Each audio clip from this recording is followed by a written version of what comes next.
प्रणाम।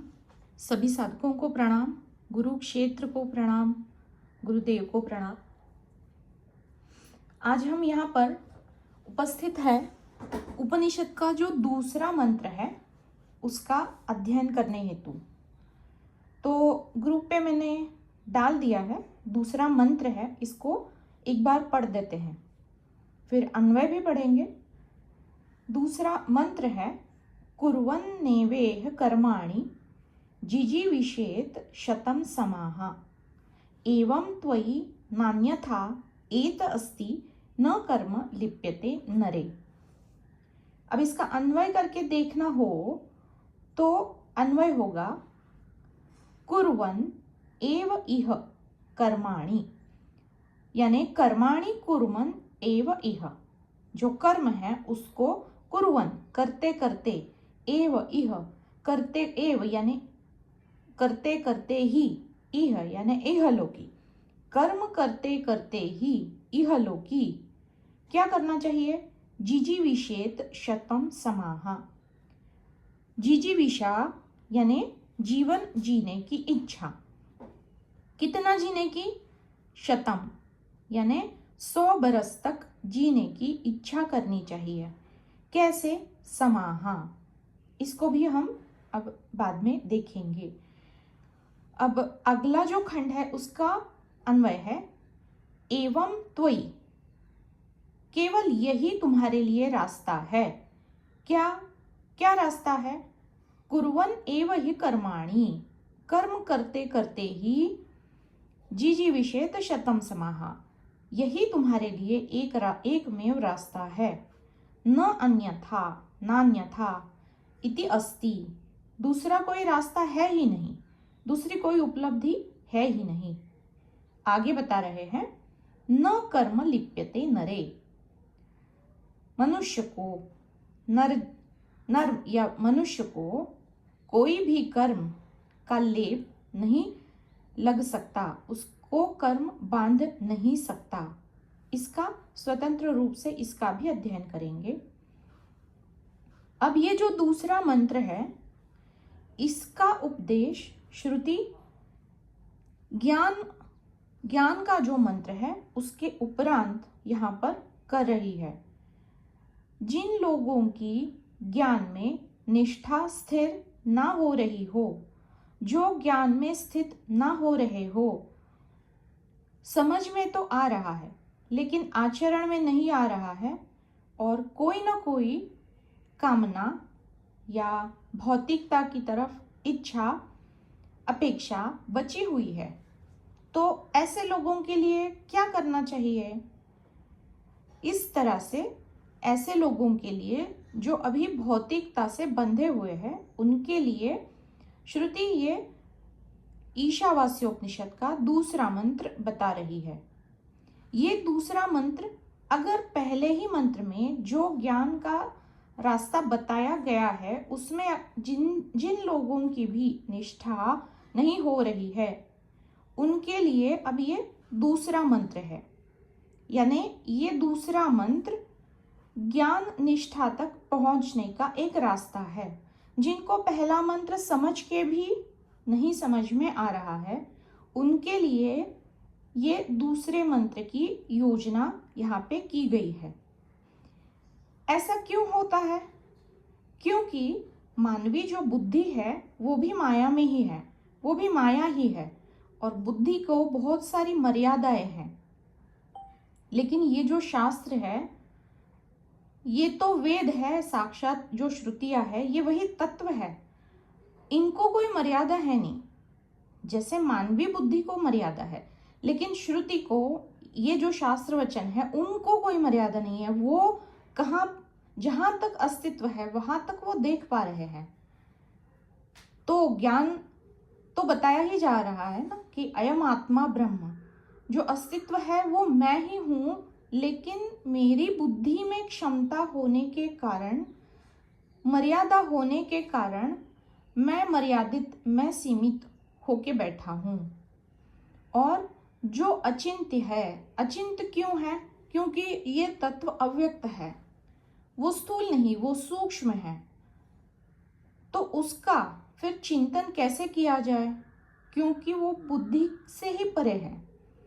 तो इस तत्व का ज्ञान कैसे होगा, ये बुद्धि से नहीं जाना पा रहा है, और जो भौतिक है उसी को मन में बिठा के उसी के ऊपर विचार हो रहा है।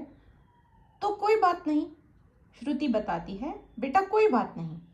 अब जो ज्ञान में स्थित नहीं हो पा रहा है उनके लिए श्रुति ने बताया है कर्माणि कुर्वन् एव इह, कर्म करते करते ही जिजीविषेत, जिजीविषा यानी जीने की इच्छा करनी चाहिए। कितना जीने की, शतम समाहा, यानी सम में रहकर 100 बरस तक जीने की इच्छा रखनी चाहिए, क्योंकि उतना मिला है, प्राप्त है, प्रकृतिवश प्राप्त है। तो अब यहाँ पे कर्माणि यानी कर्म करना है। कर्म करना है मतलब क्या करना है, कुछ ना कुछ सृजनात्मक करना है। तो ये जो उर्मी है कुछ करने की, वो क्या है, कुछ अच्छा करते हैं तो अच्छा देने के भाव से कुछ क्रिया घटित होती है। तो हर एक जीव है, उसके पास अलग अलग अपने अपने कौशल है जो मिले हैं। कोई अच्छी चित्रकारी करता है, कोई अच्छा कवि है, कोई अच्छा बोल पाता है, कोई किसी कला में निपुण है। हर एक के पास कुछ ना कुछ तो है जो प्रकृति से मिला है।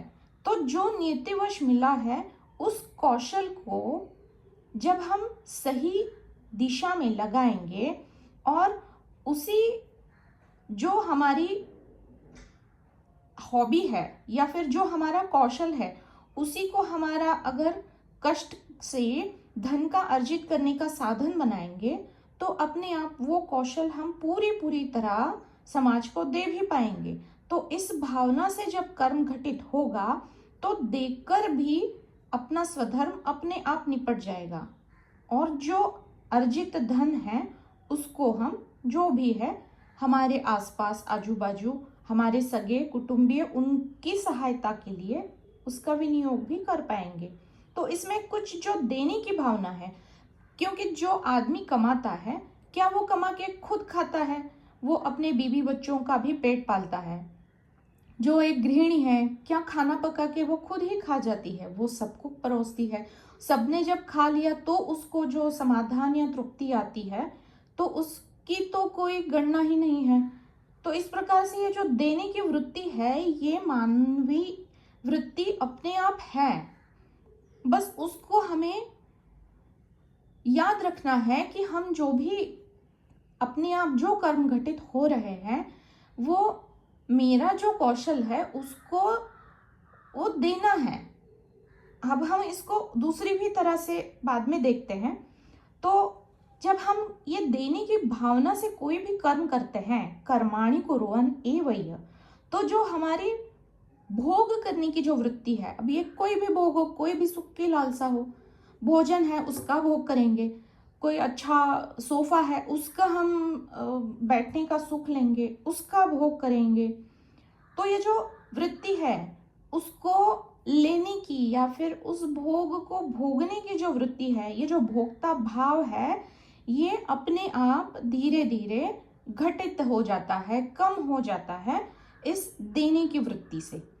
इसलिए कर्म में अगर देने की वृत्ति से वो घटित हो रहा है तो अपने आप भोक्ता भाव की वृत्ति अपने आप शमन हो रहा है उसका। इसलिए इस भाव से जब हम कर्म करते करते जी तो रहे हैं, लेकिन श्रुति बता रही है जिजीविषा यानी जीने की इच्छा रखो, शतम समाहा। अब देने की वृत्ति है, कर्म भी बता रही है श्रुति, लेकिन हम सब तो जानते हैं ईशन तत्व के बारे में इतना सारा पढ़ा है। तो ये जो तत्व है आत्मा दृष्टा साक्षी, वो कैसा है, वो तो अकर्ता है, उसमें कोई हलचल नहीं, उसमें कोई परिवर्तन नहीं, कोई बदलाव नहीं। आत्मा स्वतंत्र है, लेकिन जो देह है वो तो जरा जर्जर, उसमें सब कुछ है ना, वो क्षर भी है। देह परतंत्र है, देह में कर्तेपना है, लेकिन मैं जो मेरा स्वरूप है, मैं अकर्ता अभोक्ता हूँ, मैं दृष्टा हूँ। अब ये कैसा है भाई? कर्म तो कर रहे हैं, क्यों कर रहे हैं? क्योंकि हम देह में है ना, देह में निवास कर रहे हैं। तो अगर देह मिली है तो इस देह को बनाए रखना ये भी एक काम है, क्योंकि वो साधन है ना, जो भी प्राप्ति हमें करनी है उस लक्ष्य को साधने के लिए ये साधन मिला है। तो जो भी हम खाना खाते हैं, पानी पीते हैं, सांस लेते हैं, वो सब कुछ कहाँ है? बाहर है, देह के बाहर है। तो हमारा जो भी अस्तित्व बना हुआ है वो देह के भीतर कुछ भी नहीं है, सब हम बाहर से, प्रकृति से, समष्टि से, व्यष्टि में आ रहा है। तो सब कुछ तो परतंत्र ही है, देह कहाँ स्वतंत्र है। इसलिए उसे कर्म तो करते ही रहना है, क्योंकि अगर वो कुछ ले रहा है, जैसे सांस लेते हैं, तो सांस लेने के लिए पहले हमारे अंदर जो सांस फूली हुई भरी हुई है उसको बाहर जब निकालेंगे तभी ना दूसरी सांस हवा अंदर आ पाएगी, तब तक कुछ नहीं होगा। अगर उसको बनाए रखेंगे अंदर तो बाहर की हवा अंदर कैसे आएगी? तो देना है तभी तो हम लेने के लिए लायक बनेंगे। इस भाव से कर्म करने के लिए श्रुति यहाँ पे बता रही है। और ये बहुत बड़ी बात बता रहे हैं आगे कि शतम समाहा, तब तक आप अच्छी तरह से जी सकते हो। लेकिन ये जो कर्म का अधिकारी है, जिसके लिए ये श्लोक, इसका अध्ययन करने के लिए जो श्रुति बता रही है, तो ये क्यों है? जो देह भाव बना हुआ है कि मैं, हालांकि हम रहते तो इसी घर में है, देह रूपी घर में रह रहे हैं, लेकिन मैं ही देह हूँ। ये जो ज्ञान या फिर अज्ञान, ये जो वृत्ति है, ये जन्मों जन्मों से है। तो इसलिए ये देह भाव हम कितना भी जान ले, बहुत जल्दी छूटता नहीं है। और जब तक ये देह भाव बनाया रहता है तब तक ये जीव कर्म का अधिकारी है। इस देह को जब तक हम बनाए रखना चाहते हैं तब तक देह भाव भी रहेगा सूक्ष्म स्तर पे, और तब तक ये जीव कर्म करने का अधिकारी तो है ही। इसीलिए जो देह मिली है उसको एक लक्ष्य दिया है, शतम यानी 100 बरस का लक्ष्य दिया हुआ है। जब ये जो जीव सीखने के लिए यहाँ पे आया है, जब ये जो भाव है, ये देह भाव, ये भाव जब आत्मा रूप में स्थित हो जाएगा, जैसे सुबह हिमांशु जी आप बता रहे थे ना, मन का ही खेल है, तो ये मन ही हमें देह और आत्मा से जोड़ता है। ये मन ही हमें देह की तरफ नीचे भी खींचता है और आत्मा की तरफ ऊपर उन्नत भी लेके जाता है। जब ये मन हमारा आत्म स्वरूप में स्थित हो जाएगा तब कहाँ पे है? कर्तापना है ही नहीं, वो तो अकर्ता है। वो, उसको, आत्मा को अपाणिपादाः कहा गया है। पाणी यानी संस्कृत में हाथ, और पादा यानी पाँव, 2 हाथ और 2 पैर। उसमें कोई हाथ भी नहीं, उसमें कोई पैर भी नहीं, उसमें कोई इंद्रिया भी नहीं है, और बस वो है, क्योंकि वो अकर्ता है। कोई जरूरत ही नहीं है ना कुछ करने की।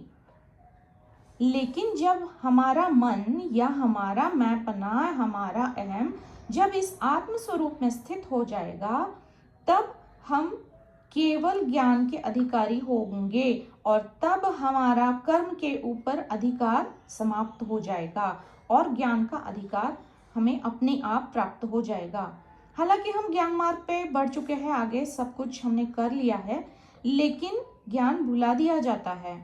इसीलिए तो गीता में भगवान ने कहा है, अभ्यासेन तु कौन्तेय, मन को ही हमें शिस्त लाना है, उसको शिकस्त करके बिठाना है, स्थित करना है आत्म रूप में, जो मेरा स्वरूप है उसमें। क्योंकि वो चंचल है, नीचे जाना, उछल कूद करना ये स्वभाव है उसका। इसीलिए नित्य अध्ययन में रहना, नित्य इस ज्ञान के स्मरण में रहना, इसके सिवा कोई दूसरा रास्ता है नहीं। जब तक मैंपना है तब तक ये अहम देह से जुड़ा ही रहेगा, और तब तक श्रुति बता रही है जिजीविषेत शतम समा, यानी जीने की इच्छा रखो, क्योंकि ये जीवपना है ना। जब तक जीव बना हुआ है तब तक जीवन है, जब तक जीव बना हुआ है तब तक जगत भी है, और जब तक जीवपना है तब तक जीने की आस रखनी ही है, क्योंकि इस जीव का अज्ञान अभी पूरी तरह से हटा नहीं है, लक्ष्य को अभी साधा नहीं है। तो जिस लक्ष्य को साधने के लिए ये देह रूपी साधन मिला है, उसको पूरी तरह उसका निचोड़ लेने के बाद ही इसको छोड़ना है, और एक लक्ष्य रखा है कि ये 100 बरस में हो ही जाएगा। अभ्यास से, नित्य अध्ययन से, नित्य उसमें ज्ञान में स्थित रहकर, ठीक है अब भी नहीं हो रहा है, ज्ञान में अवस्थित होना अभी नहीं हो पा रहा है, कोई बात नहीं, अभी समय है ना, करते रहो करते रहो, एक ना दिन तो घटित हो ही हो जाना है। स्वामी विवेकानंद जी कहते हैं कि जगत को जब देखने की जो जीव की दृष्टि होती है वो सीमित होती है। जी जी जी बताइए।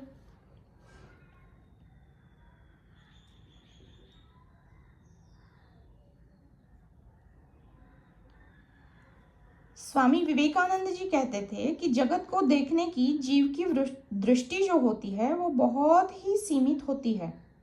अगर ये सीमितता को तोड़ के, इस सीमा को मोड़ के तोड़ के अगर हम समग्र दृष्टि से देखना सीख जाएंगे तो समग्रता की दृष्टि में तो जगत है ही नहीं।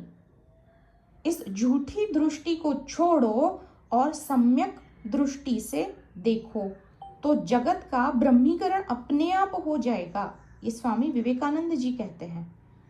यानी ये जो द्वैत है ये हमारी दृष्टि के कारण है। जब ये हमारी दृष्टि बदल जाएगी तो द्वैत होकर भी ना होने के बराबर है, केवल अद्वैत में ही स्थित हो जाएंगे। तो ये धीरे धीरे अपने आप होगा। श्रुति हमारा हाथ बनाए हुई है, हमने उस श्रुति का हाथ पकड़ा हुआ है, वो आगे लेके ही जा रही है और अपने आप ये घटित होगा ही होगा। अब ये जगत का ब्रह्मीकरण जो बताया, तो जगत क्या है? द्वैत है ना। द्वैत से फिर 2 से 3, 3 से 4, तो ये त्रिपुटी है, ये हर जगह है, अंदर बाहर, व्यष्टि समष्टि, सब जगह है। कैसी है ये? गुण आते हैं, सत्व रज और तम। गुण आएंगे तो दोष भी आएंगे, वात पित्त कफ, और अवस्थाएं भी 3 हैं, जन्म स्थिति और मृत्यु। तो उनका पालन करने के लिए देव भी ब्रह्मा विष्णु और महेश, जो उत्पत्ति स्थिति और लय के देव है, उनके संरक्षक है या उनके अधिष्ठाता है। जो हम देख रहे हैं उस जगत को, वो भी तो त्रिपुटी है। एक दृष्टा है जो देख रहा है, जो दिख रहा है वो दृश्य है, और ये जो देखने की क्रिया घटित हो रही है वो दर्शन है। इस प्रकार से ये जगत त्रिगुणात्मिका माया है, अज्ञान से भरा हुआ है। असल में कुछ है नहीं, लेकिन होने की प्रतीति है। अब ये प्रतीति कैसी है? जी सॉरी, मेरा माइक बंद था। अब ये होने की प्रतीति कैसी है? माया तो मात्र एक प्रतिबिंब है। जो मैं असल में हूं उसका ये प्रतिबिंब है, ये छाया है। बिंब क्या है? तत्व है, नित्य है, और जो प्रतिबिंब है वो मिथ्या है, असत्य है, अस्थिर है। इसको हमने एक बार देखा था कि ऊपर सूरज या चंदा है और घट रखे हुए हैं, 3-4 घट, उसमें पानी है, तो प्रतिबिंब दिखेगा। जितने घड़े हैं उतने प्रतिबिंब दिखेंगे। अगर पानी को हिलाया तो प्रतिबिंब हिलता हुआ दिखेगा, लेकिन जो असल में वास्तव में जो बिंब है वो स्थिर है। पानी निकाल देंगे तो प्रतिबिंब विलीन हो जाएगा, लेकिन जो तत्व है वो कभी जस का तस वो वैसा ही है, उसमें कोई बदलाव नहीं। तो ये जो जगत है, ये जो त्रिगुणात्मिका माया है, ये जो जगत का पसारा है, अगर ये असत्य है लेकिन फिर भी दिख रहा है, तो कैसे दिख रहा है? मन के कारण दिख रहा है। क्यों मन के कारण दिख रहा है? क्योंकि मन में संकल्प उठते हैं, अलग अलग संकल्प विकल्प होते हैं, कोई चुनाव होता है, उसको चुन लिया जाता है। तो जितने संकल्प है, ये संकल्पों को संभावनाओं के रूप में ये जगत हमें दिखाता है। इसी से सृष्टि बनी है, इसी से जगत और असार का सारा पसारा जो जगत के रूप में इस मैं को आभास हो रहा है। अगर इस मन को ही हम समेट लेंगे तो क्या होगा? अपने आप सृष्टि को समेट लेने के जैसा ही होगा। मन से ही इसको अगर मिथ्या मान लेंगे तो जगत होते हुए भी ना होने के बराबर ही है, क्योंकि वो असल में तो है नहीं ना, वो तो प्रतिबिंब है जो मेरे ही मन के संकल्प के कारण दिख रहा है। अब थोड़ा इसको देखते हैं कि जिजीविषेत शतम समाहा। श्रुति बता रही है कर्माणि कुर्वन् एव हि, कर्म करते करते ही इह यानी इहलोकी, यहाँ मृत्यु लोक में, इस देह में, जिजीविषेत शतम समाहा, जो जीव है उसने 100 बरस जीने की इच्छा करनी चाहिए। हमें तो लगेगा कि भाई ये 100 बरस तो कितने हो जाते हैं ना, बहुत लंबी है ये आयु। लेकिन जब हम हमारी कुंडली या पत्रिका किसी ज्योतिषाचार्य को दिखाते हैं, या फिर आजकल तो कंप्यूटराइज्ड भी मिलती है, उसमें द्वाविंशोत्तरी आयु यानी 100 बरस की आयु अपने आप उसी में आ जाती है। मतलब 100 बरस की आयु इस देह रूपी साधन को मिली हुई है प्रकृतिवश। तो जब हम पैदा हुए उसी वक्त एक्सपायरी डेट 100 बरस की मिली हुई है। और अब बता रही है श्रुति कि कर्माणि कुर्वन् एव हि, यानी कर्म करते करते जियो। तो अगर कर्म करते रहोगे तो स्वास्थ्यपूर्ण जीवन जियोगे। अब इस कर्म को अगर समझना होगा तो क, र और म 3 अक्षर है। कर्म में ही कर शब्द अंतर्हित है। तो ये कर क्या है? कर यानी हाथ, जो करने के लिए मिले हैं, जो कार्य करने के लिए मिले हैं। तो ये जो अवयव हमें मिले हैं, हाथ और पैर, करने के लिए, पैर मिले हैं चलने के लिए, चरैविति वो जो श्लोक है, तो कार्य करते रहो, आगे बढ़ते रहो, चलते रहो। कर्म में क, र और म, ये जो म है ये ही हमारा मैंपना है। जब तक ये मैंपना बना हुआ है तब तक कर्म करते रहे, और जब ये मैंपना विलीन हो जाएगा और इस जो महत तत्व है, जो सृष्टि का महत तत्व है, उसमें जब ये जाके विलीन हो जाएगा तब ये कर्म अपने आप ही हट जाएंगे, कर्म का अधिकार भी अपने आप हट जाएगा। लेकिन तब तक तुम्हें कार्य करने के लिए और यहाँ वहाँ चलन वलन करने के हेतु हाथ और पाँव मिले हैं, तुम्हारे कौशल भी तुम्हें मिले हैं प्रारब्धवश, तो उनका सही सही इस्तेमाल करो और कार्य प्रवण रहो, कार्यशील रहो। और कार्यशील रहने के हेतु से ही ये 2 हाथ और 2 पाँव मिले हैं, जो जीव है उसको मिले हैं, देह रूपी साधन को मिले हैं। अब ये जो देह रूपी साधन है ये तो मात्र यंत्र है ना। अगर कोई भी यंत्र हम ले, अगर वो ना चलाया ना जाए किसी यंत्र को, और 2-4 साल बाद उसको चलाएंगे तो वो चलेगा नहीं, क्योंकि वो जंग पकड़ लेता है। क्यों जंग पकड़ लिया? क्योंकि उसको इस्तेमाल ही नहीं किया। इस प्रकार से ये देह रूपी साधन है, इसका योग्य मात्रा में सही दिशा में इस्तेमाल करते रहने से श्रुति बताती है कि अपने आप ये देह रूपी जो साधन है इसको 100 बरस की आयु स्वास्थ्यपूर्ण कार्य प्रवण रहते हुए जीने का वरदान प्राप्त है, ये उपलब्धि है। लेकिन कब? जब ये कार्य प्रवण रहेगा, कुछ ना कुछ कार्य करता रहेगा।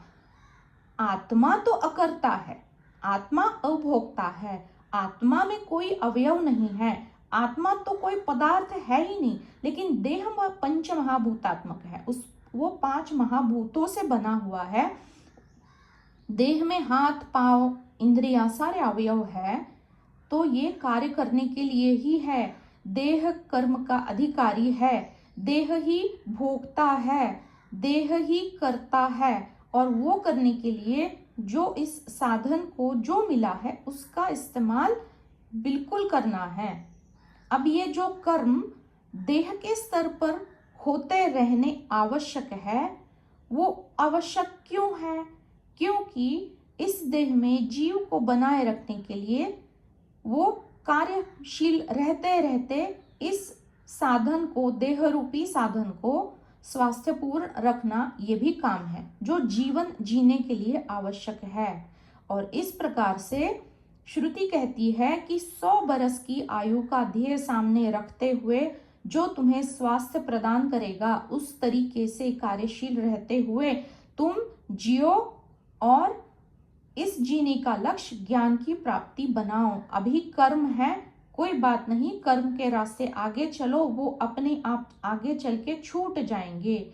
और जब कर्म का रास्ता छूट जाएगा तो एक हम रास्ता सामने आ जाएगा जो आत्मा की तरफ ले जाएगा।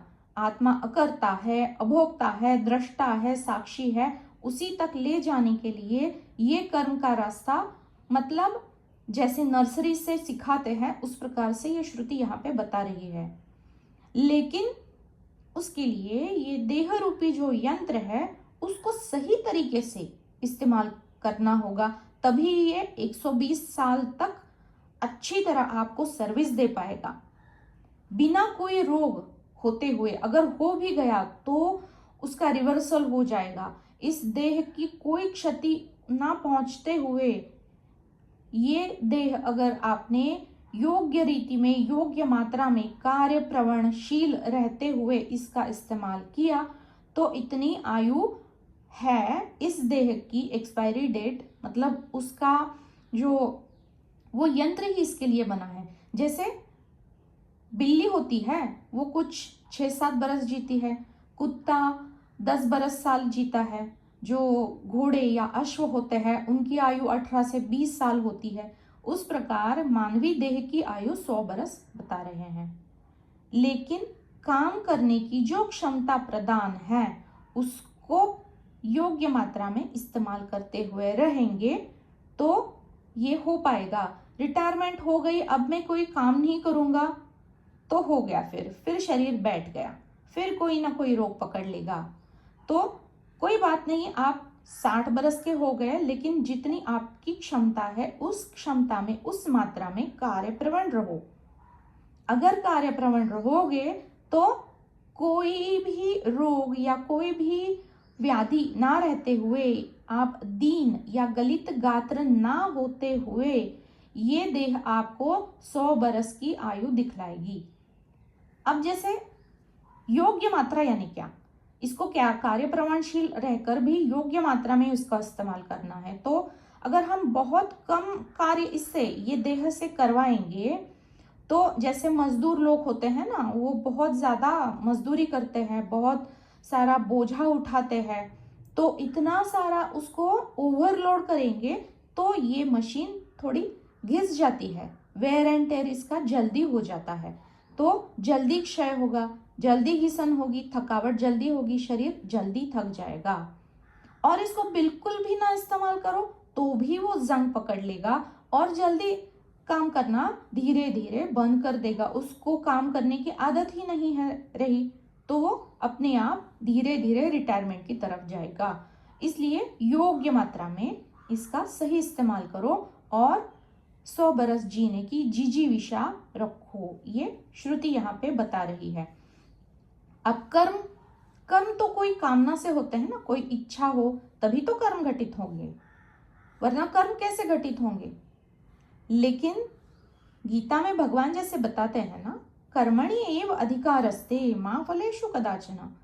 मनुष्य को केवल कर्म करने का अधिकार है क्योंकि वो उसका कर्तव्य है, उसका वो स्वधर्म है। और श्रुति भी यहाँ बता रही है, आगे बता रही है कि दूसरा कोई पर्याय न अन्यथा एवास्ति, दूसरा कोई पर्याय, दूसरा कोई मार्ग उपलब्ध ही नहीं है। आपको आपका कर्तव्य पालन, आपको आपका कार्य करना ही होगा, दूसरा कोई चॉइस ही नहीं है। इसलिए श्रुति कहती है एवं त्वयि न अन्यथा अस्ति, बेटा तुझे तो कर्म करना ही होगा। अगर तुम्हें कर्म से छुटकारा चाहिए तो कर्म करो। क्रियाशीलता बिना या कार्य प्रवणता बिना जिंदा रहना ही मुश्किल है। मैं कुछ कर्म नहीं करूंगा, एक जगह बैठूंगा, सांस तो ली जा रही है, कुछ 1 या 2 दिन बाद पानी तो चाहिए, अन्न तो चाहिए, वरना जिंदा रहना मुश्किल है। इसलिए कर्म का त्याग संभव ही नहीं है। अगर जीव का जन्म हुआ है तो समझ लेना चाहिए कि कर्म के कोई ना कोई तो बंधन है, कोई ना कोई तो कारण था जिसके लिए जन्म मिला है। अब अगर वो जीव साधक बन चुका है तो उस साधक को इन कर्म के बंधनों से छुटकारा चाहिए। अगर वो चाहिए, वो जिज्ञासा है, वो आस है, तभी तो वो साधक कहलाएगा ना। और इस साधक को ये सारे कर्म बंधनों से छुटकारा चाहिए तो श्रुति बता रही है कर्म तो करने ही होंगे, दूसरा कोई रास्ता है ही नहीं, उपलब्ध ही नहीं है। अब ये कर्म कैसे करने होंगे? योग्य दिशा में, यानी उल्टी दिशा में। जैसे हम किसी रस्सी की गांठ जब बांधते हैं तो उसको खोलते वक्त क्या करते हैं? उसकी उल्टी दिशा में उसको खींचते हैं। तो ये उल्टी दिशा में कर्म घटित होने होंगे।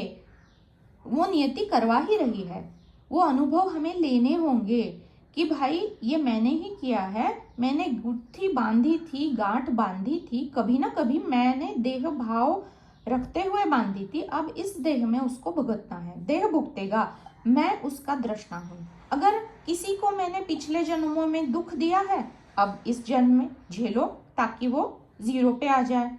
अगर किसी की सेवा की है तो अब दूसरा कोई आपकी सेवा करेगा, अब ले लो, उसमें मैं पना ना रखो, मैं दृष्टा हूँ, इस भाव से करोगे तो वो भी 0 पे आ जाएगा। अगर आपने किसी को प्रेम दिया है किसी पहले जन्म में, तो इस जन्म में कोई ना कोई आपको प्रेम करने वाला मिलेगा, तो अब उसको पालो, उसको उसका अच्छी अनुभूति भी लो, उसका भी दृष्टा बनो। मैंने ही उसको दिया था, वो कर्जा चुकता कर रहा है, प्रेम दे रहा है। अगर किसी को मत्सर किया था तो कोई आपका द्वेष कर रहा है, उसको भी स्वीकारो, मेरा ही तो किया धरा है, अब ये 0 पे आ रहा है। इस प्रकार से अपने आप घटित हो रहा है, बस देखते रहो। जब कोई हम कर्म करते हैं, जब मैंपना से करते हैं, तो कोई अच्छा है या फिर कोई बुरा कर्म करते हैं, या फिर अच्छा है तो वो उत्कृष्ट है, बुरा है तो वो निकृष्ट है। अच्छा किया तो उसका पुण्य मिलेगा, तो पुण्यवान कर्म हुआ, जो पुण्य प्राप्त होंगे उससे, या बुरा कर्म किया तो कुछ ना कुछ तो पाप होगा। लेकिन हमें अच्छा भी नहीं, बुरा भी नहीं, उत्कृष्ट या उच्च भी नहीं और निकृष्ट भी नहीं, हमें तो पाप भी नहीं चाहिए, हमें पुण्य भी नहीं चाहिए। अगर हम कर्म निष्काम भाव से कर रहे हैं, ना हम करता है, वो तो अपने आप घटित हो रहा है, हम केवल उसकी अनुभूति ले रहे हैं, और हमें आगे जो हो रहा है, जो करवा रही है नियति, उसमें कोई अपेक्षा है नहीं। हाँ, हालांकि मुझे ये करना है, ठीक है, तो मिला तो भी ठीक है, नहीं मिला तो भी ठीक है, आसक्ति नहीं है। जो हमें स्वधर्म बता रहा है उसके लिए वो सामने रखते हुए करेंगे, लेकिन वो जो फल है ना, अगर वो नहीं मिला तो आहत भी नहीं होंगे, दुखी भी नहीं होंगे।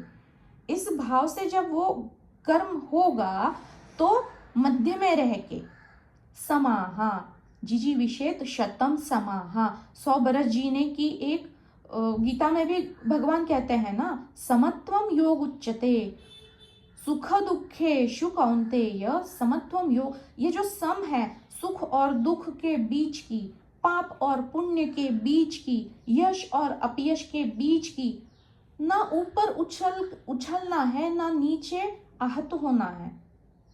जो भी अनुभव है अपने अपने अनुभव देके वो अपने आप सही समय पे चले जाएंगे। उनका काम है अनुभव देना, वो दे के चले जाएंगे।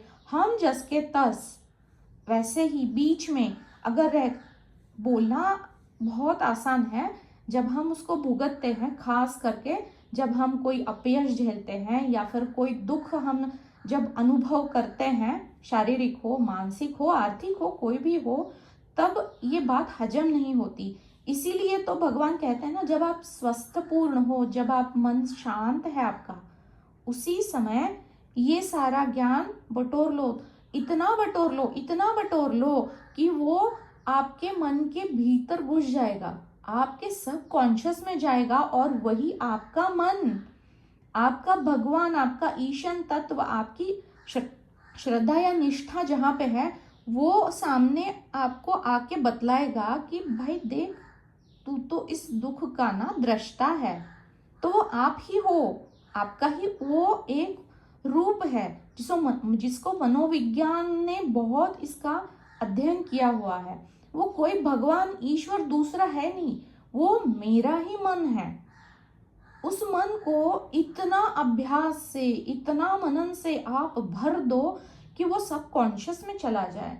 जब हम अभी स्वास्थ्यपूर्ण हैं, मानसिक तौर पे, शारीरिक तौर पे, आर्थिक तौर पे, तो सही दिशा में इसका उपयोग जब हम करेंगे तो हमारे बुरे समय में ये जरूर काम आएगा।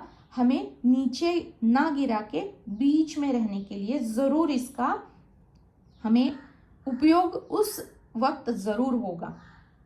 अब यहाँ पे जो द्वैत है, ये जो हम जीवन जी रहे हैं, जैसे अच्छा बुरा, पाप पुण्य, यश अपयश, जो भी सब कुछ द्वैत है ना, तो सब कुछ कैसा है? सापेक्ष है। अस्तित्व में असल में तो ना कुछ अच्छा है ना बुरा है। अब इसका दूसरा भी दृष्टिकोण देखेंगे, जो भी अच्छा है, बुरा है, पाप है, पुण्य है, सुंदर है, कुरूप है, हमारी परीक्षा में भी तो आता है ना ये सारे प्रश्न। तो जैसी दृष्टि वैसी सृष्टि। मेरे लिए जो सुंदर है किसी दूसरे के लिए वो कुरूप है, मेरे लिए जो अच्छा है वो किसी दूसरे के लिए बुरा हो सकता है। लेकिन यहाँ पे जो जीव जिसने जन्म लिया है, उसकी प्रगति के लिए जो अच्छा है वही अच्छा है, और जो बुरा है वही बुरा है।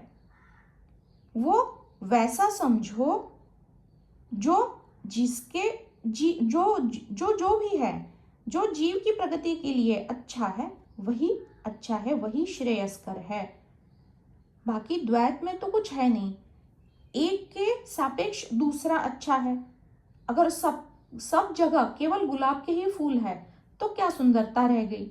कोई दूसरा फूल है तभी तो वो बढ़िया है किसी और से, तभी तो ये लगता है ना। या 10 फूल रखे हुए हैं, केवल एक ही फूल गंध वाली है, तो गंध वाला फूल है वो हीरो बन जाएगा बाकी फूलों में। तो सापेक्षता से ही या असंतुलन से ही द्वैत या सृष्टि चलती है। बस उसके पीछे जो है वो द्वैत का जो अद्वैत रूपी जो पृष्ठभूमि है उसको समझ के चलो। जो जीव की प्रगति के लिए अच्छा है, पुण्यकारक है, उत्कृष्ट है, वो अच्छा है, बस आगे निकल जाओ। अब यहाँ पे जो ज्ञान के बारे में पहले ही मंत्र में, ईशावास्यम मंत्र में श्रुति हमें बता रही थी, जो ज्ञान देने की वहां पे बात हो रही थी, वो ज्ञान भी अज्ञान के कारण 2 स्तरों पे बढ़ जाता है। एक ज्ञान है माया का ज्ञान, कोई भी श्रेणी ले लो माया के ज्ञान की, वो अज्ञान ही है। विज्ञान भी अज्ञान की श्रेणी में ही आएगा, और केवल जो ब्रह्म ज्ञान है, जो आत्मज्ञान है, उसे ही ज्ञान कहा जाएगा। अब ये जो सारी अविद्या है, वो अर्जन करने के लिए कष्ट, पुरुषार्थ, कर्म करने होंगे। ये जो अविद्या और अकर्म है, इनमें कोई विरोध नहीं है, वो एक ही दिशा में चलते हैं। क्योंकि अविद्या से कर्म घटते हैं। ये अविद्या यानी जो माया की विद्या है, वो अर्जित करने के लिए ही तो कुछ ना कुछ किया जा रहा है।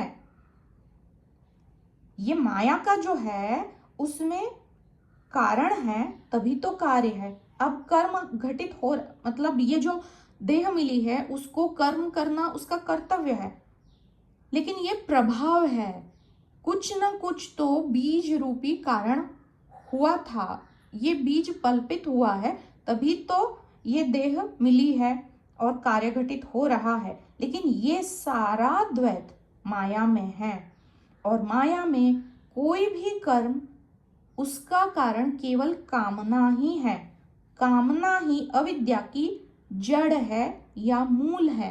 अगर कोई भी माया की विद्या अर्जित करने की अभी इच्छा कामना बाकी है, वो अविद्या ही है, ये हमें समझना चाहिए। तो अब ज्ञान क्या है?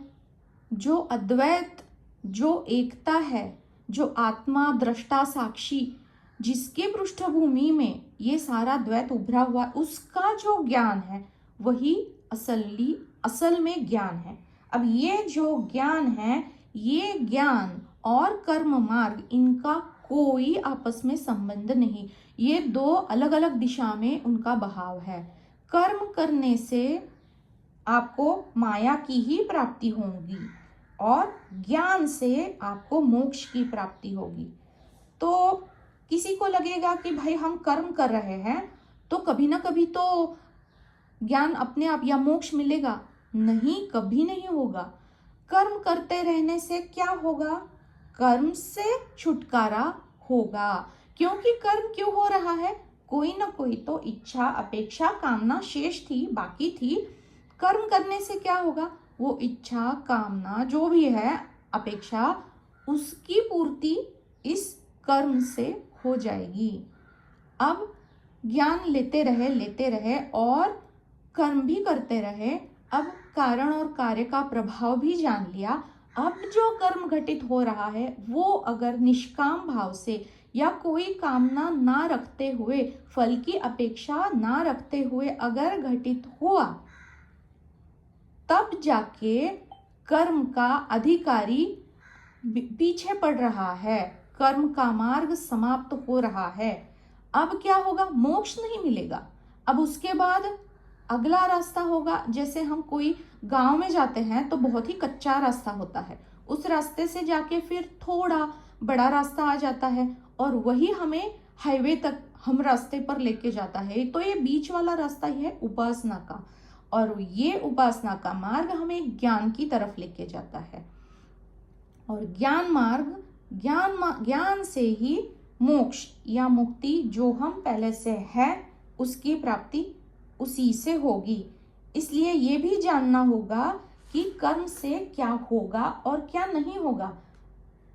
हालांकि हम द्वैत में हैं, देह मिली है, तो श्रुति बता रही है जिजीविषेत शतम समा, जो साधन मिला है उसका पूरा पूरा निचोड़ कर लो, उपयोग कर लो और इच्छा रखो, जिजीविषा रखो शतम, 100 साल जीने की।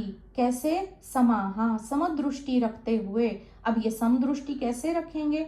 जो मन है वही सबका मूल कारण है, कारण बना हुआ है, मन से सृष्टि है। तो अगर इस मन को इस सृष्टि में ना लगाते हुए आत्मा के ऊपर जब हम स्थिर करेंगे, आत्मा के मनन में उसको लगाएंगे जितना हो सके उतना, तो वो नीचे व्यवहारिकता या फिर देह बुद्धि की तरफ जाने की बजाय वो ऊपर या फिर हमारे ही अंदर जो तत्व है, जो दृष्टा है, आत्मा है, उस पर स्थिर हो जाने की। अब उसको जब आदत हो जाएगी या फिर उसको चैन ही नहीं होगा खुद में स्थित होने के सिवा, तो ये अपने आप घटित होने ही वाला है। उसके लिए थोड़ा समय लगता है, इसलिए 100 बरस का हमें वक्त मिला है। कितना बड़ा लंबा समय मिला है अगर हम समदृष्टि में रहे तो। क्योंकि जो ज्ञानी है वो कभी खुद को कर्ता या भोक्ता मानता ही नहीं है, तो ज्ञानी में कोई कर्म प्रवृत्ति बचती ही नहीं। ज्ञानी में कोई कामना भी नहीं है, इसलिए वो अकाम है, अभोक्ता है और अकर्ता है। उसके अंदर का जो इंजीनियरिंग है ना, मानसिक इंजीनियरिंग मन के तौर का, ये इस प्रकार से हो जाता है। लेकिन ज्ञानी होने के लिए कर्म अपने आप घटित हो रहे हैं, मैं दृष्टा हूं, ये भाव अपने आप अंदर स्थित होना भी आवश्यक है। और इसी भाव में रहना कि हाँ, पूरी स्वीकृति है, जो जीवन में घटित हो रहा है आवश्यक था, इसीलिए वो हो रहा है, अपने आप पहिया आगे चल रहा है। मैं तो तत्व हूं। ये तत्व क्या है? ब्रह्म, शिव, ईशन तत्व, जो पहले ही मंत्र में हमने पढ़ा। ईशन तत्व यानी क्या? जो कण कण में है। तत्व यानी शिव, जो कुछ है ही नहीं लेकिन फिर भी है ना। अगर इसको ब्रह्म जानेंगे तो तत्व अगर ब्रह्म है तो जो पसारा है वो जीव है अज्ञान के कारण। अगर शिव है तो उसकी शक्ति जो है वो गतिशील है, उससे जगत है। और अगर ईशन तत्व को जानेंगे तो इस तत्व को सृष्टि में चलायमान जो कर रही है वो ईश्वरी शक्ति है। तत्व हमेशा स्थिर है, अचल है, अपरिवर्तनशील है, उसमें कोई अवयव भी नहीं है, क्योंकि वो उसमें कोई कर्म है ही नहीं ना। लेकिन ये जो शक्ति स्वरूपा, अब इसको माया, ईश्वरी शक्ति कहे, कुछ भी कहे, वो गति उसमें है। वो शंकराचार्य जी का जो स्तोत्र है ना, गतिस्त्वम गतिस्त्वम त्वमेका भवानी, तो उसकी भी कहानी आगे कभी तो बताऊंगी। तो ये गति से सारी सृष्टि है।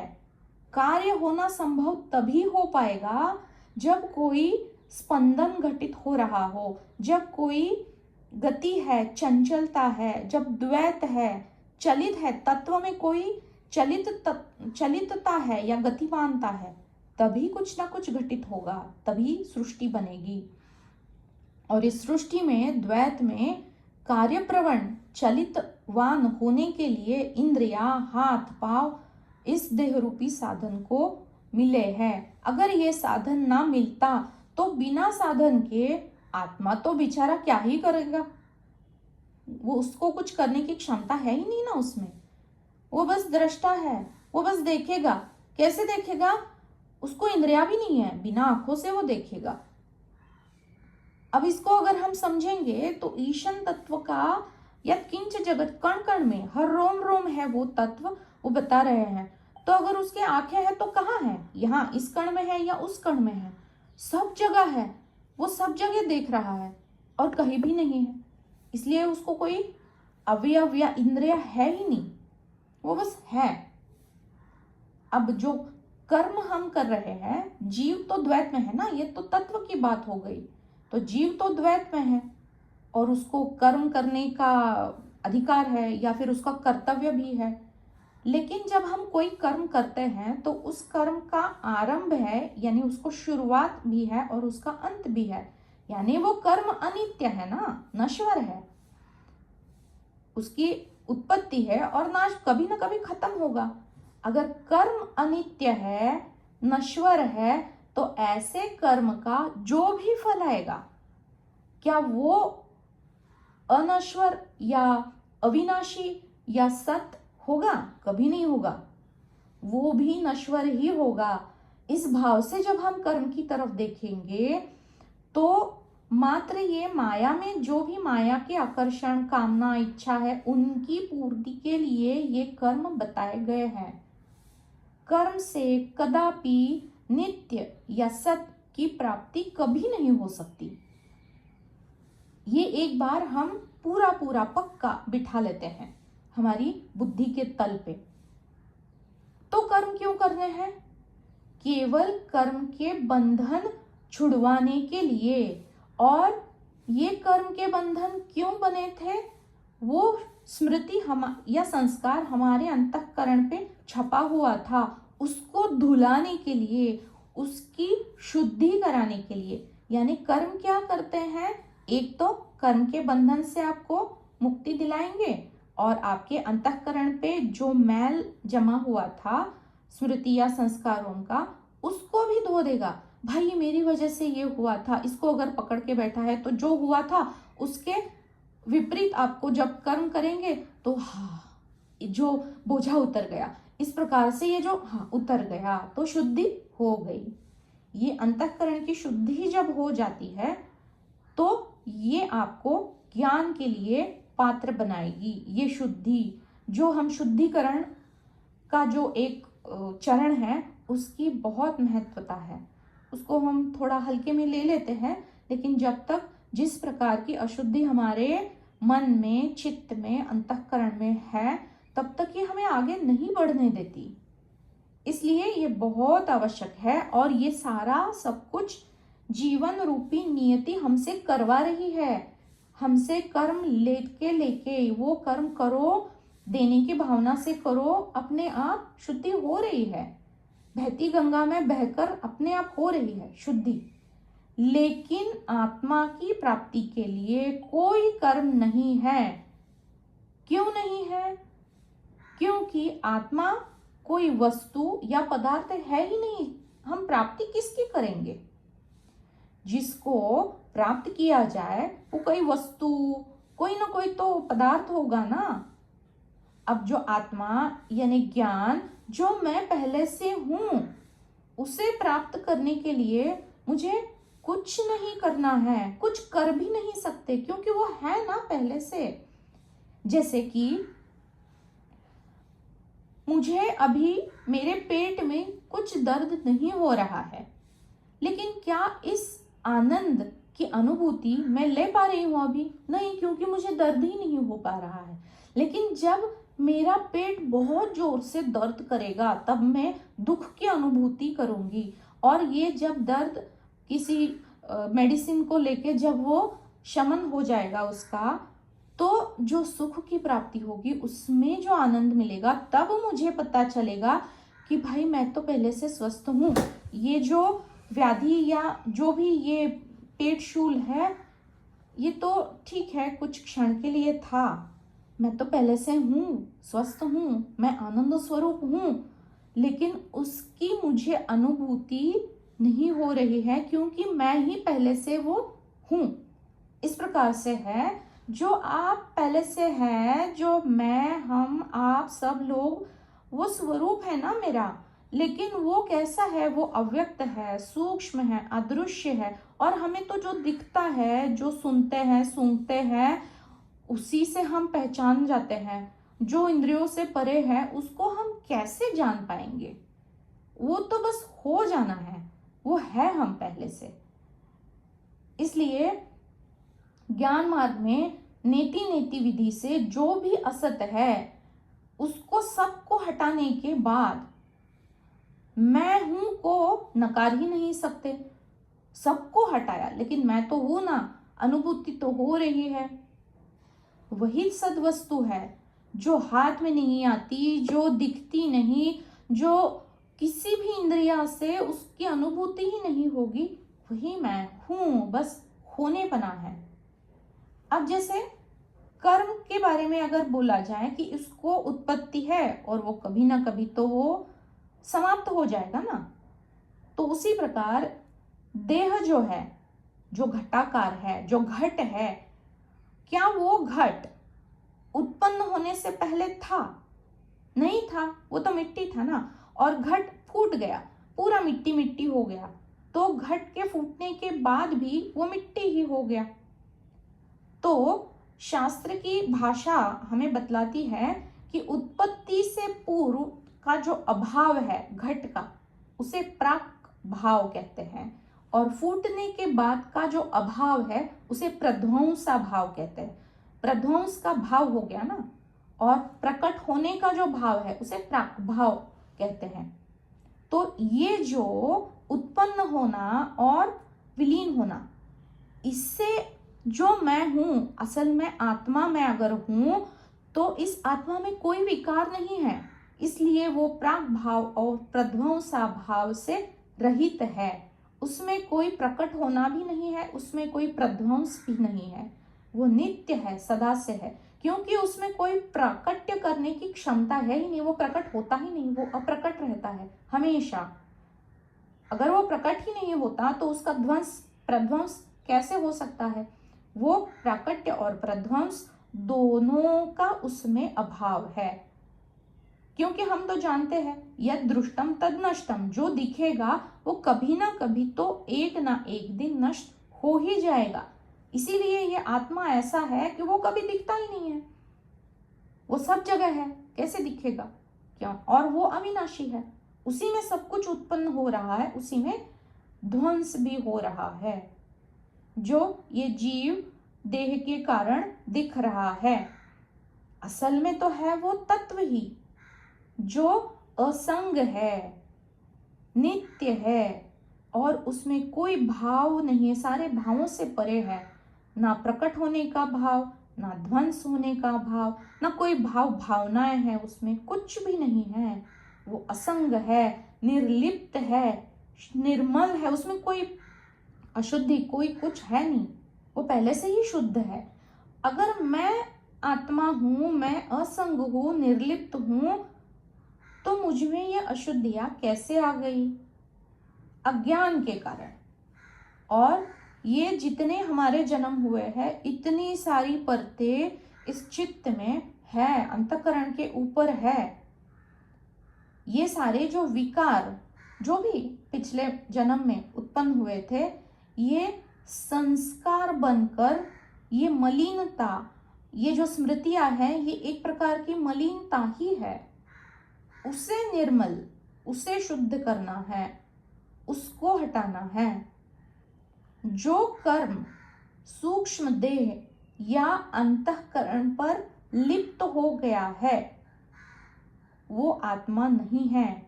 आत्मा निर्लिप्त है, लेकिन देह भाव से जो जीव वो कर्म करे बैठा है, उसका जो सूक्ष्म देह है, उसके ऊपर ये लिपायमान हुआ है।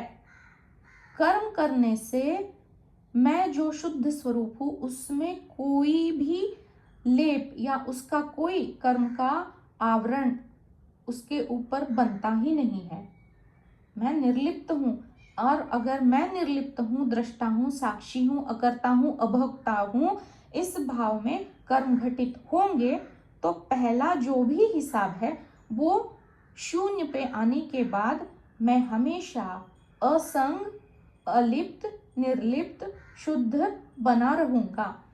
किसी भी भाव से, किसी भी कर्म में कोई भी लिपायमान मैं नहीं होऊंगा। इसी को फिर बाद में अगले हिस्से में श्रुति बता रही है। अब जीव में सब कुछ घट रहा है, बदलाव हो रहा है, प्रगति हो रही है, उसमें परिवर्तन हो रहा है। ये परिवर्तन भाव भावनाओं का है, समझ का है। अज्ञान हटते हटते धीरे धीरे आत्मा की तरफ प्रगति हो रही है अपने आप। जो भी स्मृतियां हैं वो भी धीरे धीरे मिट रही है, तो प्रगति हो रही है। जो संस्कार है वो भी ज्ञान से संस्कारित हो रहे हैं। जीव में बदलाव है, आत्मा में कोई स्थित्यंतर नहीं, वो बस दृष्टा है।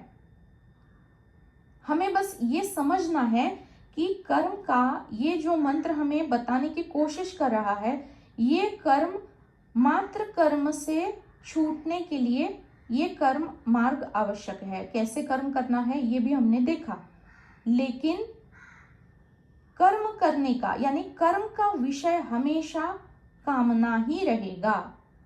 कैसे? कर्म तो भेद दृष्टि से ही होगा, क्योंकि उसमें कर्ता है, कोई ना कोई क्रिया घटेगी, और क्रियापद यानी त्रिपुटी है, माया त्रिगुणात्मिका है, इसीलिए कर्म ये त्रिपुटी में ही होते हैं। लेकिन ज्ञान जो है वहां पे केवल एकता है, वहां पे अभेदता है, अद्वैत दृष्टि है। कहते हैं ना, सर्वम खल्विदम ब्रह्म, या फिर ईशावास्यम इदम सर्वम। तो जो आत्मा है वही ज्ञान का विषय है, और जो कर्म का विषय है वो कामना है। तो कामना और आत्मा तो बिल्कुल उल्टी दिशा में बहते हैं, तो इनका कोई समन्वय नहीं है। कर्म से, कर्म करने से कभी ज्ञान नहीं होगा, ये हम समझ लेना चाहिए। फिर भी श्रुति बता रही है, कर्माणि कुर्मन एव जिजीविषेत शतम समाहा। जो अभी साधन मिला है उसमें हमें देह के माध्यम, देह के स्तर पे कर्म करते करते ही समासम दृष्टि रखते हुए 100 साल तक इस माध्यम या फिर इस यंत्र का इस्तेमाल सही तरह से करो ताकि आप ज्ञान में अवस्थित हो जाओ इसी जन्म में। अभी यहीं पे कर्मों का बाध या कर्मों का अवरोध कैसे हो जाता है? अगर कर्म लिपायमान नहीं है, कर्म न लिप्यते नरे, श्रुति कह रही है, तो फिर कर्मों के बंधन या फिर बाध कैसे हो जाता है? अगर हम योग्य रीति से कर्म करते रहेंगे तभी हम कर्मातीत हो पाएंगे। अगर उसमें कोई भी एक छोटा सा भी अहम आ गया या फिर फल की अपेक्षा कहीं पे भी सूक्ष्म स्तर पे अगर आ गई तो ये बंधन बन जाएगा। लेकिन अगर सही तरीके से करते रहेंगे तो ये कर्म ही हमें कर्मातीत या फिर कर्म से छुटकारा दिलवाने के लिए समर्थ है। कर्म से छूटना, यही कर्म करते रहने का एकमेव लक्ष्य है। कर्म या कार्य दिख रहा है, अगर दिख रहा है कुछ ना कुछ घटित हो रहा है तो अवश्य उसके पीछे कोई ना कोई कारण था, और ये कारण मात्र कामना ही इसका कारण है। कामना, इच्छा, अपेक्षा या फिर कोई विकार या फिर भौतिकता से किसी भी प्रकार की आसक्ति, भौतिक जगत से कोई भी चीज ले लो, व्यक्ति ले लो, वस्तु, पदार्थ, जो भी है, आसक्ति, इच्छा, अपेक्षा, कामना, यही सारे कर्मों के पीछे का मूल है, उसका कारण बना हुआ है। कारणवश कर्तेपना या फल की अपेक्षा कारणवश है। कारण, अगर ये कारण को निश्चेष किया जाए और कर्म घटा तो कोई परिणाम नहीं आएंगे। लेकिन अगर फल की अपेक्षा या फिर कर्तेपना सूक्ष्म स्तर पे भी कहीं पे है तो उसके परिणाम जरूर आएंगे। अब अगर इस कारण और कार्य या फिर कारण या उसके प्रभाव के खेल को जान लिया गया, ज्ञान से जान लिया गया, और माया की मिथ्या को भी अगर जान लिया गया, और अब उचित योग्य रीति से जब कर्म घटेंगे, कैसे घटेंगे?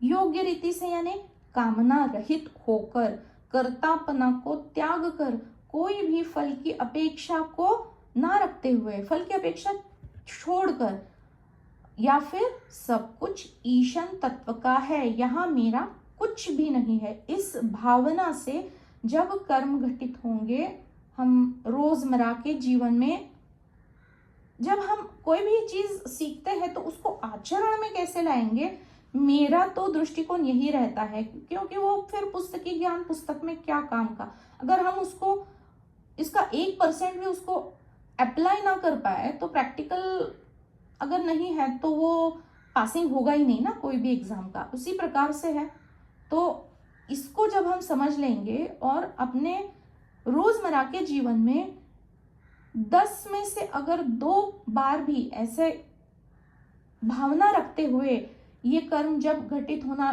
शुरू होगा तो बस काम हो गया। तो फिर 1 से 10 होने में धीरे धीरे वो अपने आप हो जाता है।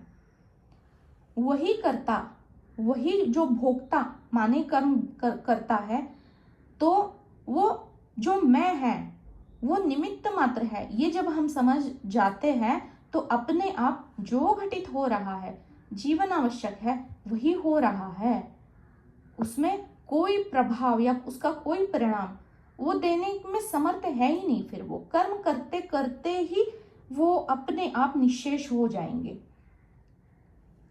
इसमें से किसी भी भाव में रहकर, अब जैसे कामना रहित, कर्तापना रहित, फल की अपेक्षा बिना, यह सब कुछ ईश्वर का है। किसी भी भावना में रहकर जो हमारे लिए अच्छा लगे तो वो उचित कर्म ही घटेगा। इसलिए ये कर्म का भी जो मंत्र है वो बहुत बढ़िया सिखा के जाता है हमें।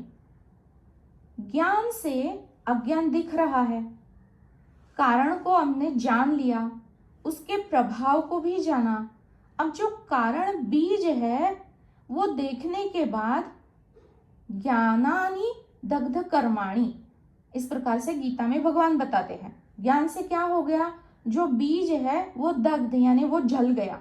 अब जब जल ही गया तो ना कर्ता बचा ना भोक्ता बचा, ना फल की कोई अपेक्षा बची, ना कोई कामना पूर्ति की इच्छा बची।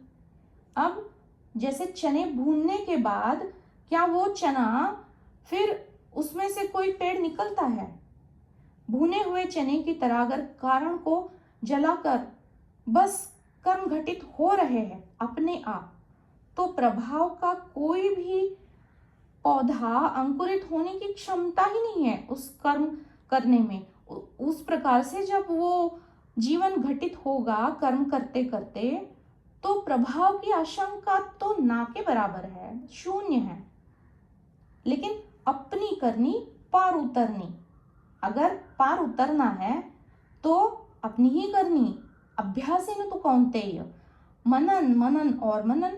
मन है, मन को नीचे मत जाने दो, उछल कूद ना करने दो। ब्रह्म या आत्मा की प्राप्ति या जो तुम हो उसको अगर प्राप्त करना है तो ये माया बैठी हुई है, कितने सारे आकर्षण हैं।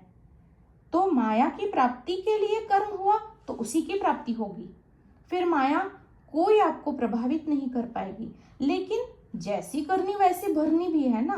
तो अगर भौतिकता की तरफ आकर्षण है, किसी फल की अपेक्षा से कर्म घटित हुआ है, तो उसी की प्राप्ति भी होगी, फल भी आएगा, उसके परिणाम भी दिखेंगे। अब साधक तो बने ही हुए हैं, निर्णय अपना अपना है, क्योंकि सबको चॉइस है भाई। बाकी सारे प्राणी तो केवल कर्म करते हैं, वो तो भोग्योनिया है, उनको निर्णय लेने की कोई क्षमता उनमें है नहीं। वो बस प्रकृति के स्वभाव में है, अपने अपने कर्म करते हैं और अगली योनि में चले जाते हैं। लेकिन केवल और केवल मनुष्य का जन्म ऐसा है जहाँ पे चुनाव करना संभव है। मनुष्य ही केवल चुनाव कर सकता है। कैसा चुनाव? कि मैं कौन सा कर्म करूं, ये कर्म करूं या वो कर्म करूं, या कर्म ना ही करूं, या फिर ये मार्ग या फिर वो, या कौन सा मार्ग चुनूं।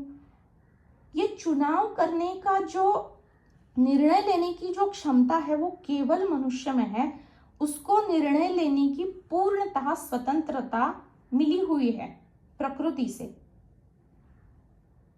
यहाँ पे दो मार्ग आते हैं, एक है प्रवृत्ति पर मार्ग और है निवृत्ति पर मार्ग। यहाँ पे मैंने एक श्लोक को लिख के भी रखा है, क्योंकि फिर बाद में फिर कभी कभी याद भी नहीं रहता।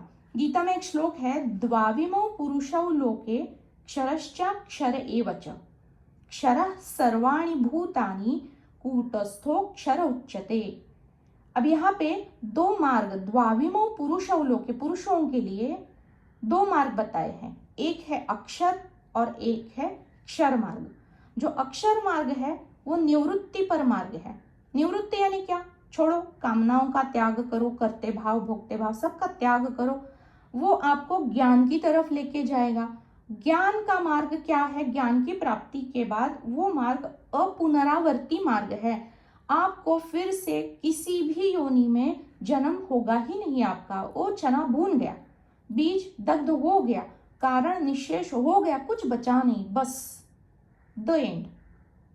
और दूसरा है क्षर मार्ग, ये प्रवृत्ति पर मार्ग है, जो कामनाओं को भोग कर जो भी है उसको पाकर या फिर उसको जो भी है उसका इस्तेमाल करके कर्म करो। लेकिन अगर ये कर्म मार्ग से आप ज्ञान मार्ग की तरफ नहीं रुख करेंगे तो ये पुनरावर्ती मार्ग है। हालांकि ये आपको प्रगति ही दिलवाएगा अगले जन्म में। अगर आप इस जन्म में कर्म को पार कर लेंगे तो फिर उपासना उस तरीके से उस फैमिली में आपका जन्म होगा जो आपको ज्ञान की तरफ लेके जाएगी। लेकिन श्रुति यहाँ पे बता रही है कि इसी जन्म में ये देह रूपी साधन को 100 बरस का अवधि मिली है, उपलब्धि है, और इसी जन्म में आप कर्म से ज्ञान की छलांग लगा सकते हो। जब क्षर मार्ग है उसी के ऊपर चलते हुए जो आपके पास है उस सब का सही तरीके से इस्तेमाल करो, और भोग करते करते ही आप त्याग मार्ग पे कब आओगे और ज्ञान में कब स्थित हो जाओगे पता ही नहीं चलेगा। इसलिए जो श्रुति बता रही है उस निर्देश, अंगुली निर्देश के हिसाब से उसको जब हम आचरण में लाएंगे तो ये अभी यहीं पे संभव है, ये श्रुति बता रही है। शायद समय हो रहा है तो थोड़ा सा ही इसमें शेष बचा है। और न कर्म लिप्यते नरे, इसके ऊपर आप लोगों के भी पास बहुत सारे विचार हैं। तो अगला जो सत्र है ना, उसमें हम थोड़ा कर्म के ऊपर, हिमांशु जी आप भी बताइए और स्वयं दीप्ता जी आप भी अगले इसमें आप थोड़ा बताइए, और फिर इसको हम समापन करेंगे अगले सत्र में इस मंत्र का। जी, अभी भी कुछ आपको अगर शेयर साझा करना होगा तो आप कर दीजिए 5 मिनट। मेरा एक प्रश्न था, वैसे तो उत्तर आ चुका है उसका, आपने बता ही दिया है, जैसे कि प्रश्न पहुंच ही गया हो। प्रश्न ये था कि जैसे कि आपने गीता के श्लोक का उदाहरण दिया, तो ये प्रश्न था कि क्या कर्म जीव के अधिकार क्षेत्र में है या नहीं है? क्या कर्म हमारे अधिकार में है? इतना मेरा प्रश्न था, मनन ही कह लीजिए, क्योंकि ये इस पर स्पष्टता नहीं मिल पाई है कि कर्म किस प्रकार से जीव के अधिकार क्षेत्र में है। जी, अगर वैसे तो आपने जी बहुत कुछ इसी विषय पर, जो लास्ट के क्षण है आपने इसी विषय पर बोला है, तो ये मेरा प्रश्न था। बाकी बहुत सुंदर है, और आपसे एक निवेदन है कि कृपया कोई समय यदि निर्धारित हो सके, क्योंकि मैं पिछले भी जो आपके सत्र थे उसमें उपलब्ध नहीं हो पाया, क्योंकि मुझे नहीं पता चल पाया कि किस समय आप जो है ये इसका व्याख्यान करेंगे, तो बहुत कुछ छूट गया है। शायद 2 सत्र छूट गए हैं, ऐसा मुझे लगता है। तो यदि पहले ही आप जो है इसमें कोई मैसेज या फिर इसे इसमें जो है शेड्यूल कर देंगे, तो उस तरह से उपलब्धता सुनिश्चित कर पाएंगे। जी जी जी, बिल्कुल बिल्कुल। तो आप टाइम टेबल भी बना दीजिएगा, मैं भेज दूंगी तो सबको आसानी होगी। और जो आप बता रहे थे ना कि कर्म के अधिकारी तो सारे ही जीव हैं, जिसका जन्म हुआ है उसको जिजीविषा है ना जीने की, यही तो ये मंत्र बता रहा है। अगर जीने की इच्छा है, देह मिली हुई है, तो जीवन जीने के लिए कर्म करना आवश्यक ही है। मैंने शायद जो पहला वाला, जो इसी सत्र का पहला वाले जो 15-20 मिनट है, उसी के ऊपर सारा बताया हुआ है, सारा वही पे वही बताया। फिर बाद में हम आगे बढ़े कि कर्म मतलब क्या, कर यानी हाथ। कर्म नहीं, कर्म वो मैं सुन चुका हूँ निशिगंधा जी। मैं ये जानना चाह रहा था कि देखिए, कर्म तो आरोपित है जीव पर, कर्म से वो बच नहीं सकता, लेकिन क्या निर्णय लेने की क्षमता है जीव के अंदर कि वो कौन सा कर्म करे, कौन से कर्म उसके द्वारा हो या कौन से ना हो, या फिर वो भी आरोपण मात्र है कि अहम द्वारा आरोपित कर ही दिया जाता है कि अहम द्वारा ये कि मैंने ये निर्णय लिया कि मैं ये कर्म करूंगा या मुझसे ये कर्म होंगे और ये नहीं होंगे। जो वो निर्णय है, क्या वो भी आरोपित तो नहीं? क्योंकि यदि मेरा ऐसा ऐसा तर्क है कि यदि जीव ये चाहता, तो उसकी दृष्टि से जो भी अच्छा है, जो भी उसके लिए अच्छा है, क्योंकि वस्तुनिष्ठ व्यक्तिनिष्ठ है ये अच्छा और बुरा, सही और गलत, तो वो तो सदैव सही ही करेगा। तो फिर यदि वो सही करेगा तो फिर गलत क्यों होता है? यदि ये निर्णय लेने का अधिकार जीव के पास है, तो फिर गलत नहीं होना चाहिए था। ये यहाँ पर इसमें विरोधाभास उत्पन्न होता है कि यदि निर्णय लेने का अधिकार जीव के पास है, तो कम से कम सार्वभौमिक तौर पर जो सही है, कम से कम वो निर्णय लेगा जो सार्वभौमिक तौर पर सही है, जो सभी के लिए सही है। गलत निर्णय कहाँ से हो जाते हैं और गलत कर्म क्यों हो जाते हैं फिर, यदि निर्णय लेने की क्षमता और निर्णय लेने का अधिकार जीव के पास है तो?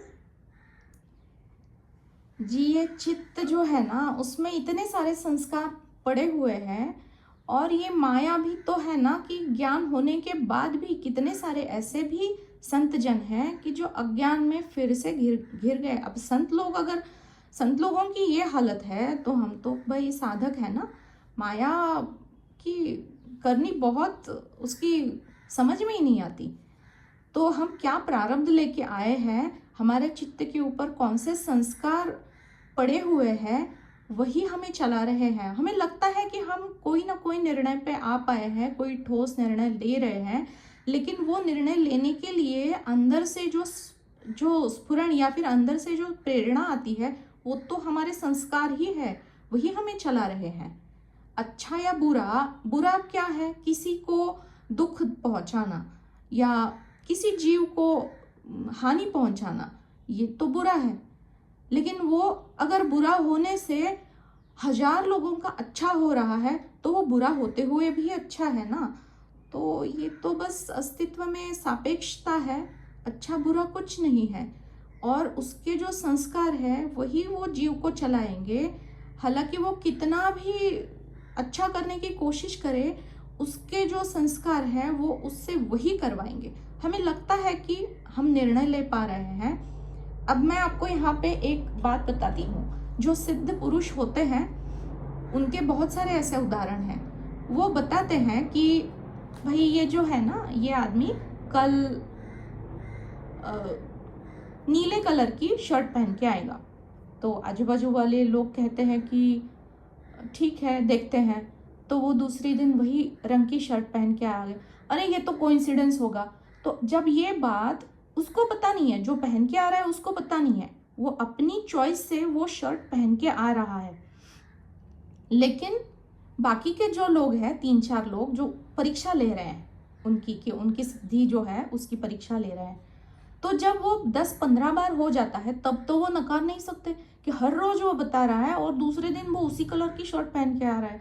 अब वो जो लड़का शर्ट पहनेगा, वो कल कौन सी शर्ट पहन के आएगा ये बता रहे हैं। तो ये पहले से ही डिसाइडेड है कि हम क्या निर्णय लेने वाले हैं। हालांकि हमें लग रहा है कि हम निर्णय ले पा रहे हैं, हमें वो स्वतंत्रता है, लेकिन जीव तो इतना परतंत्र है कि हम अगर निर्णय भी ले कि हम भाई जमीन के ऊपर पैर नहीं रखेंगे, हम पाँव हवा में रख के चलेंगे, तो क्या वो संभव है? नहीं ना। निर्णय लेने का स्वातंत्र है, लेकिन जीव तो पूरी तरह से पराधीन है, देह पराधीन ही है, प्रकृति पे ही वो पूरी तरह निर्भर है। हालांकि हमें लगता है कि हम निर्णय ले पा रहे हैं, तो वो हमारे स्मृति और संस्कार चलाते हैं। इसके ऊपर भी एक अच्छा चर्चा का सत्र हो सकता है। तो कर्म तो सबको, जी सही बात है, लेकिन यहीं पर विरोधाभास था कि एक तरफ श्रुति हमें कहती है, या हाँ, गीता भी श्रुति ही है। तो श्रुति हमें कहती है कि कर्म, हे अर्जुन तू कर्म कर, कर्म पर तेरा अधिकार है।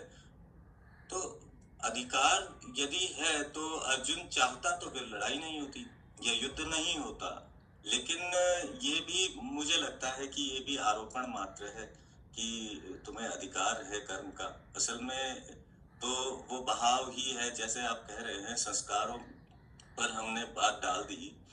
तो यदि संस्कारों पर, पूर्व जन्म पर और स्थिति परिस्थिति पर हमने ये बात डाली है, तो फिर वो अधिकार होना भी तो अधिकार होना नहीं है। या जी फिर हमने जी बुद्धि पर बात जी, डाली। बिल्कुल बिल्कुल। हम तो अपना प्रारब्ध लेके आए हैं ना, जो भी जितना भी करके आए हैं वो कर्म हमें भुगतने ही होंगे इसी जन्म में। अगर उसको उल्टी दिशा में समझ के, सोच समझ के उसको अनुभव करेंगे, शून्यता की तरफ लाने के लिए। हाँ, ज्ञान का अधिकार सबको है, कोई भी हो, ज्ञान की तरफ अगर रुख करेगा तो ये कर्म मार्ग उसको उसी की तरफ लेके जाएगा। लेकिन उसको कर्म में ही फंसे हुए रहना है, और अगर वो गलत दिशा में वो कर्म को लेके जा रहा है, तो वो कभी ज्ञान की तरफ नहीं रुक कर पाएगा, वो वहीं पे फंसा रहेगा। ये तो निर्णय वो ले पा रहा है, उतना स्वातंत्र तो दिया है, लेकिन वो कब होगा? उसके कर्म के बंधन उसको उल्टी दिशा में वो जो गुत्थी है वो सुलझाने के बाद ही वो संभव हो पाएगा। अब इस जन्म में वो आपको करना है, नहीं करना है, कोई बात नहीं। फिर नीति माँ कहती है दूसरा जन्म ले ले बेटा, अब तो तेरी पिछली जन्म की स्मृतियां भी चली गई, अब सब कुछ पहले कोरा है और अब भुगत ले, यहाँ पे भुगत ले। तब तो हम सब भूल ही जाते हैं पिछले जन्म के जो भी है, प्रश्न भी वहाँ पे गिर जाते हैं नए सिरे से। तो इसी जन्म में सीखना है। तो जो श्रुति कह रही है, जो कर्म पे ऊपर गीता में भगवान ने कहा है, तो कर्म करने से ही ये कर्म के अतीत हुआ जाएगा, वरना संभव ही नहीं है। तो इसके ऊपर अगर श्रद्धा रखते हुए उल्टी दिशा में कर्म की गुत्थी सुलझाने की दिशा में अगर हमारा मन, उसको मन को लगाएंगे, तभी ये गुत्थी यहीं पे इसी जन्म में सुलझ जाएगी, तभी वो ज्ञान स्थित हो पाएगा। वरना ज्ञान तो हर जगह परोसा जा रहा है, लेकिन प्रवचन में जाके फिर कई लोग खराटे मारते हैं। क्यों होता है ऐसा? अभी वो ज्ञान के लिए पात्र है ही नहीं, वो ग्रहण करने की क्षमता है नहीं ना उनमें। अब अगर कर्म का मार्ग है, वो कर्म को छोड़ के वहां पे आके बैठ रहे हैं, बस वो आस बनाए रखो, लेकिन अपना अपना जो कर्म है उसको उल्टी दिशा में जब आप अनुभूति करेंगे, तो ये सही दिशा में कर्म मार्ग आपको लेके जाएगा। आप इसको अगर सुनेंगे ना, मैं आपको डाल दूंगी हमारे ग्रुप पे ऊपर ये, तो इसको मैंने बहुत सही तरीके से, आप इसको वो थोड़ा वाला जो पोर्शन है उसको 2-4 बार सुनेंगे तो वहीं पे सारे उत्तर वहीं पे है। फिर आप पूछ लीजिएगा बाद में, तो यही पे है। और नहीं तो फिर इसी से फिर अगला भी सत्र।